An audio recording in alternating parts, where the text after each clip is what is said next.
So Ryan, what does a CFO do for a small business? A CFO analyzes the strengths and weaknesses of a business from the financial side of things, and then they take corrective actions around the weaknesses to the business owner. What are some of the key numbers small business owners should be tracking? So I've got 4 here that drive cash flow. 1 is change in accounts receivable.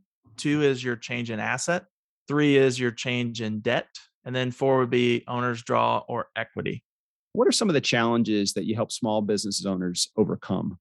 So probably one of the biggest challenges I help a business owner overcome is I build them a financial scoreboard. You can't know if you're winning the game of business or not if you don't have a scoreboard. Oh, wow. That was good. Check out Ryan Kimler. He's the founder of Net Profit CFO. For more information, just go to your website. Ryan, what's your website? netprofitcfo.com. Well, that makes sense. netprofitcfo.com. Check it out. Excuse me, can I borrow your towel? My car just hit a water buffalo. Running a business is hard. Being a business leader is even harder. The Nice Guys bring in top industry pros to help your business prosper in a tough world. Get real advice from real people to get you real results today. Now it's time for the Nice Guys on Business. Here's your hosts, Doug Sandler and Strickland Bonner. Nice Guy community. Today, it's all about hustle and grind. The theme of today's episode, as you know, as a business owner, you work pretty hard to close some sales, fill in your cup so that your business can actually grow. Well, today's guest, Zac Stucki, he's here to share the wisdom of 40% year-over-year growth sales and growth rates. And if you're not into that, if sales is not your gig or closing more deals or bringing in more business is not your thing, just go ahead and go on to the next episode, because I know we're going to have somebody that will be for you. But I would encourage you, maybe listen in, because business can always get a little bit better. And Zac and I are going to talk about that. Here to help us transfer all of our hustle and grind into progress and profit. Welcome, Zac, to the Nice Guys on Business podcast. Hey, thanks, Doug. I'm super excited to be here. I think this is going to be a blast. I think it'll be a great episode, and I want to start just by sharing the reality of our show with our community and those that know the behind the scenes edge of what we do and how we do it. Zac is one of those guys that got through the radar of our I don't know, what do you call it, like the gatekeeper system? Zac, is that what it would be? Screeners? Yeah, or maybe, but I'm the screener, but everything is automated in our system. So 99% of our guests that sit in that guest seat are all outbound inquiries, me looking for a guest and finding somebody that I think would make a good fit for the audience and for you guys in the community. And then Zac put through an email to me that basically shared with me that he knows the show. He knows the lingo of the show. He reviewed the show, and he got through that whatever we call that system or that process that we have, which is about 1% or less of the people that are on the show. So I want to tell you that if you don't think that 40% year-over-year growth rates are a good thing, listen to a guy that's actually going to talk to you about the reality of how he's been able to do that stuff, where his magic comes from, why his gifts might be important to you as a listener. And then we're going to share with you, as we get a little bit deeper into the episode before we finish up, something that Zac is giving to you as a free gift just for listening to today's episode. So Zac, man, appreciate you being here. Thanks for your wisdom. Without even getting started, I know that you have the wisdom. So where did it all begin with you? How did you know that you were, where did it go right? When did you know you had your hands on a good thing? So, it's really weird because, and not to get into my life story here, but when I was a kid, my mom taught me to really look and find patterns in just everything. And so we flash forward to my first year of marriage, and I'm sitting at this business and I'm looking around at things and I'm saying, they should be doing this and they should be doing that. And if they did that, it would have this impact. And my wife looks at me and she goes, "You should be doing this full time." And so just ever since then, my whole career has been in helping small businesses, less than $1 million, scale and grow. The businesses that I've worked with, just one of them off the top of my head went from 4 million to 40 million while I was working with them. Wow. And being able to get into the meat and potatoes about what they were doing and what they needed to change it just got me so energized, Doug. Like, it got me so excited to be able to see that change and realize that this wasn't just a change for the business owner. This wasn't just a change for the employees. This was a change for the patients and for the customers and for the clients as well. And it really is this holistic change. And so, I'm an ardent advocate for capitalism and for the business owner, because it really is the business owner. It's your listeners that are out there making a difference every single day in the lives of people all over. One of the things that Strick and I, as owners of a podcast production company, one of the things that we have talked about a number of times is staying within that zone of genius, staying within the things that we know that are the gifts for myself. My community's probably heard me say this a million times, but if you see my face in a spreadsheet, I'm in the wrong place. If you see Strick's face in a sales or a customer service environment, he is in the wrong place. And so we discovered in 2019 that we were only going to do the things that came easily as gifts to us, not came easy to us, but were the gifts that we have that we feel come easy to us. And so is that part of the formula for a winning success pattern, or am I missing something even more elementary than that? So it absolutely is part of the formula of a winning success pattern. That's why I'm a huge advocate for consultants and getting people to fill in the gaps where you need them to. But the other part of a winning success pattern is really making sure that you're dedicating your time and energy and money, because if you look at it, we've got limited resources in everything that we do. And if you break it out to its lowest common denominators, it's time, it's money, and it's emotive energy. And you want to be sure that you're dedicating those three resources to where they're going to have the most impact towards getting you to where you want to go, to your vision. And if you're not doing that, then you're not operating in your zone of genius and you're not getting where you want to go. So let's go back and talk about that for a second. As a solo business person, as those that are in our community that are just bootstrapping their own company, they don't have any workers, they're doing their own thing. I know that oftentimes the challenge is, well, how do I get out from underneath all of these weeds, to finally get to work on the business rather than in the business? And it did take us probably 2 years, maybe even closer to 3 years to figure that out, that, hey, we can't be doing all this. We're working 60, 70, 80 hours a week doing this. And we really did want to gravitate towards, how do I work 12 to 15 hours a week and build this business, and then be able to remove ourselves from our business and not have the business be adversely affected. So how do you talk to the early stage entrepreneur that's bootstrapping their own business and all out of their own pocket and saying, hey, this is the stuff that you really need to focus on first, getting yourself out of that position and into the management of that? Oh man, that's a great question. And the first step is really realizing that you need to do that. I think a lot of times people say, oh yeah, I got it. Work in, but not on your business. But I can't do that.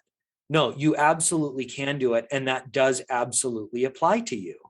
And anytime you say that it doesn't, you're automatically limiting yourself. Right. I can tell that you've read The Big Leap. Oh my gosh. All about limiting beliefs in there. Yeah. This is one of these limiting beliefs. You absolutely can do it. And you have to recognize that as you grow your company, your value doesn't necessarily come from being in the weeds anymore. And so it's like thinking about, how do I define the value that I'm delivering as the owner or CEO or founder of this company? Like, how am I changing what my value really is? And so, yeah, starting early on, you have a lot of options. Actually, you can automate a lot of stuff. There are literally whole companies that are built around helping you automate marketing, copywriting. Like, artificial intelligence is amazing. You've got virtual assistants that can help you book stuff and do a whole lot of other things. You've got, the gig economy that you can leverage in your favor as well. You can do bargaining and do bartering with different organizations. And that's something that you can do at an early stage, but once you cross the $500,000 mark, I recommend never doing a barter again, because it will actually negatively impact your brand. No, totally Totally get it. It's funny you mentioned Gay Hendricks and the Big Leap. If I walked out of my front door right now and briskly walked, I could be at his house in less than 5 minutes from my house. Oh, shut So up, man. yeah, we've That's actually awesome. had a chance to break bread with Gay and Katie a couple of times, his wife, up in Ojai, California, which is the town that I live in. So I didn't know you were a fan I'm a of the Big huge Leap fan. as well. Yeah, great book and Yeah. great teachings. You know, it's funny, his whole backstory is he'd rather be a fiction writer than actually Yeah. a writer of business books, but and psychology books. But I agree with you completely. I think we got to get ourselves out of the position of working in our business. As soon as you recognize that you're in your business too often, the idea of moving forward and working on your business and hiring somebody, using software as a service, doing an automated scheduling program, hiring a VA, even a remote VA overseas, Yeah. any of that stuff, getting somebody that's, web design that could help you through AI and some other things, marketing stuff. There's a ton of stuff that's out there. And I just don't know where to start with people. If somebody were to come to me and say, "What's the first thing that you do?" I say, "Just write down a list of everything that you do right now on a daily basis, and how do we Okay. get you out of that stuff?" So this is actually something that I do with my clients on a regular basis. Okay. And this is something people are paying me like four figures to help them do. I call it the who does what exercise. So it's all based off of, if you could imagine in your mind a quadrant, right? A matrix that's got four quadrants, and it's separated out. At the top, you've got work that needs to be done. And at the bottom, you've got work that doesn't need to be done. And then at the left, you've got work that only you can do. And on the right, you've got work that anyone can do. Okay. So quadrant one is going to be at the intersection of work that needs to be done and work that only you can do. That's the work that you need to be spending at least 80% of your time doing. Okay. We call that the 80-20 rule. And that's where 80% of your results come from 20% of your work. But if you could flip that so that you're spending 80% of your time on the 20% of the work that generates 80% of the results, imagine how that's going to just blow up the results you're getting. Yeah. I think that I am still, to a degree, while I spend the majority of my time in that zone of genius, that I really want to spend my time in building relationships, selling, having fun, all of the things, customer service, the stuff that I love. I still find that I'm at probably more closer to a 50-50 than an 80-20. I'd rather spend, I want to get to the point, and it's not because I think I have this other problem. It's called, something like over managing or micromanaging or whatever it is. And my problem is that if I don't do it, it's not going to get done right. And that's such a bad attitude to have. But it is my attitude sometimes. I'm just being completely open and sharing that with you because that's just where I'm coming from. How do I get rid of that, though? The way that you get rid of that is you ask yourself, what is my vision worth? So you have to realize that the people who really made a difference in the world didn't do it on their own. So I have on my wall, I call it the board of directors, and it's 9 people that I deeply admire for one reason or another. And one of those people is Ulysses S. Grant. Nice. And I put their pictures up because I want to remember certain aspects of their life and incorporate that quality into my life. When Ulysses S. Grant retired from office, when he finished his service as president, he gave a speech and he said, "I want you all to know," and this is paraphrasing, he says, "I want you all to know that I wasn't successful by myself. Honestly, like, I consider myself the least capable person who was on my staff when I was the lieutenant general of the armed forces, the commander in chief. And, these people like Sheridan and Sherman, they are the people who really made this possible, who really made ending the war possible. And I owe it to them. And so to me, that's real leadership. He had the vision of, okay, the vision is we end the war. That's the big vision. We end the war with the least amount of bloodshed possible. And we end the war and we free the slaves. But isn't it, and I'm sorry, I don't mean to interrupt, but I just want to interject here.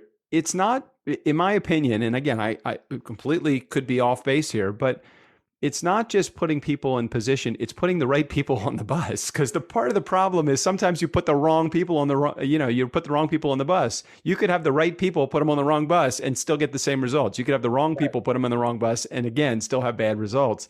Right. But it's not luck. You just have to figure out what that formula is for putting those right people in there. And sometimes it's a challenging thing to do as well. It absolutely is. But there's this consistent testing, right? Yeah. And a lot of times, one of the things that I think we do is we say, oh, well, it's their problem. Well, did you give them the full potential, full opportunity to do their very best? Did you give them the resources that they needed? Did you give them the latitude that they needed to be successful? Mm-hmm. See, there's this thing where as you grow, especially when you're in this startup phase, you need people who are going to be self-motivated, self-starters, who are going to see problems and bring them to you. And you have to, as the entrepreneur, to really experience that growth that you want, you have to be willing to say, what's the proposed solution that you're bringing to this problem? Will it work? Is it the way that I would have done it? No. Will it work? Yes. Then do it. Right. Because the vision matters more. Right. Right. One of the things that I do in this thing that we're going to be giving away here, I call it the 7-day quest to transform your hustle and grind into progress and profit. The very first thing that we want to do is get you a vision that you connect with. Because if you connect with that vision, you're going to be willing to sacrifice and sublimate your ego to achieving that vision. And it won't matter in the end if someone is doing something different than the way that you were doing it, because it gets done. Yeah. I think oftentimes I want to get the results. I don't necessarily, I don't want to put my ego in the way, but it's like, okay, just getting to the point where I just get somebody in the position to be able to do it. And many times it's like, okay, what is it? I hire slow and fire. No, I hire fast and fire slow. And it probably isn't the way for me to go. It's like, hey, it seems like that person will fit the bill. Hire the person. And then it's like, okay, I'm just watching them slowly hang themselves. And I'm like, no, I don't want to do that again. So I have learned some valuable lessons in there for sure. Yeah. All right. So what's the next step? Somebody says, all right, I recognize that I have a problem. I recognize I want to step a little bit closer to the solution. Where do they start? Do they start with understanding what their vision is? Is that really the key to it? Yeah, it really is the key, because the vision is the underpinning of everything. There's a great quote from Alice in Wonderland, where Alice is at this crossroads and the Cheshire Cat appears and she says, which way do I go? And the Cheshire Cat says, well, where do you want to go? And Alice says, I don't really know. I don't really care, I guess. And the Cheshire Cat says, well, if you don't know where you want to go, then either path will do. It's very true. And it's the same thing here. Like, that vision is going to establish where you want to go. And everything else is going to come back to that. I had a really brilliant mentor who loved airplanes. And he talks about the parable of the VOR. In airplanes, they have something called very high omnidirectional radio. And it's the thing that makes autopilot possible. And basically what it is it's this radio frequency that is beamed out. And you have a device on your airplane that allows you to key in, and then you lock that in. And you just fly by autopilot straight at that VOR. Well, if you are flying and you're off by 1 degree and you're leaving San Francisco to fly to Washington, D.C., you'll be 50 miles north of Washington, D.C. by the time you're done. And that discrepancy, imagine if you were flying to, say, Jerusalem, and you were off by 1 degree. It becomes a lot wider. And it's the same thing here. If you don't know what your vision is, then you're going to be off, and you're going to either spend all of your time, all of your money, or all of your emotive energy and waste it and be completely out when the time comes to really push hard. So I guess your vision being more and better is not a good vision. It needs to be a little bit more tangible than that. Yeah, it absolutely has to be more tangible than that. It's got to be something that's like, this is something that motivates me. When I get up in the morning, I can eat, sleep, drink, breathe, feel this vision. I know exactly what it looks like what it feels like, and I'm willing to do whatever it takes to get there. So tell me a little bit about some of the tools that you use with your clients that might be helpful for my clients or my community that are listening to this right now and trying to figure out. I like the words that he's saying. I just don't give me a little bit more feeling of how it actually works. So I actually have a tool that I use that I've created. I call it the Promised Land exercise. And I created this with the help of a guy who's taken a business from literally $0 to $100 million business in a highly competitive vertical. And he was saying, this is how I did it. And this is how I developed my vision for it. And this is how I realign myself with that vision. I call it the Promised Land exercise because it's got to feel like a promised land where you're willing to sacrifice anything to get there, other than your ethics and your eternal soul. Willing to share a little bit about how that actually works without getting too in the weeds or too detailed with it? Yeah, absolutely. So it starts with you thinking about where you're at right now, because if you don't know where you're at, then you can't accurately assess where you want to go, and the path to get there. So we start with mapping out where you're at now. And then we look at the macro view, the 50,000 foot view. Where do you want to be in 10 years? What do you want for your business in 10 years? And then we basically incrementally grow from 1 year to 3 year to 5 year to 10 year and get more into the weeds on what that looks like. So by the time you're done, you have this map of this is where I want to go. And it becomes a matter of, okay, now how do I get there? And, that's where we can have a conversation. If anyone's interested, they can schedule an appointment and we can get this going. But that's where we have a conversation about like, okay, so that's where you want to be. Here's how you're going to map that out strategically. This is what you have to do.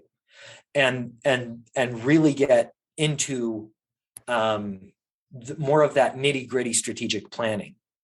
So the first spot for you in our community would be to join Zac's 7-day quest to transform your hustle and grind into progress and profit. You can do that right on his website, and I'll make sure I put a link in the show notes. How to get to you. You just give me your email address and you're signing up for the quest. Give me just maybe a high level approach to what that quest looks like, so somebody that is interested can opt into it. Yeah, absolutely. So high level, it's 7 days. And what it does is it takes you, and we look at the 5 factors that you're going to need to get momentum in your business. In physics, momentum is mass times velocity. In business, momentum is how many people do you have engaging in your business, employees and customers, and how fast are you moving in the right direction? And so we've got a day for vision, a day for operations, a day for sales, a day for customer service, a day for your culture, and then a day that brings it all together. And, we're taking a 50,000 foot view and seeing what are these things are. We're taking a 50,000 foot view and saying, of those 5 factors, which are you weakest in? And how do you focus on those to get to the next level? Nice. And is that something done in a group environment? Is that done through an automated process? Is that done one-on-one? How do you engage?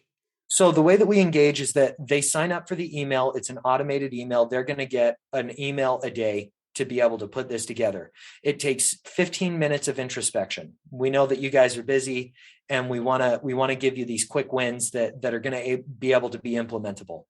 And then if they find an area where they do need to dive deeper on, well, then we can schedule an hour-long appointment and we can have a conversation and see, how do we fix this?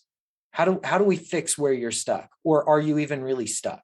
That's very cool. Well, Nice Guy Community, again, I'll put a link in the show notes how to get be a part of the 7-day quest to transform your hustle and grind into progress and profit.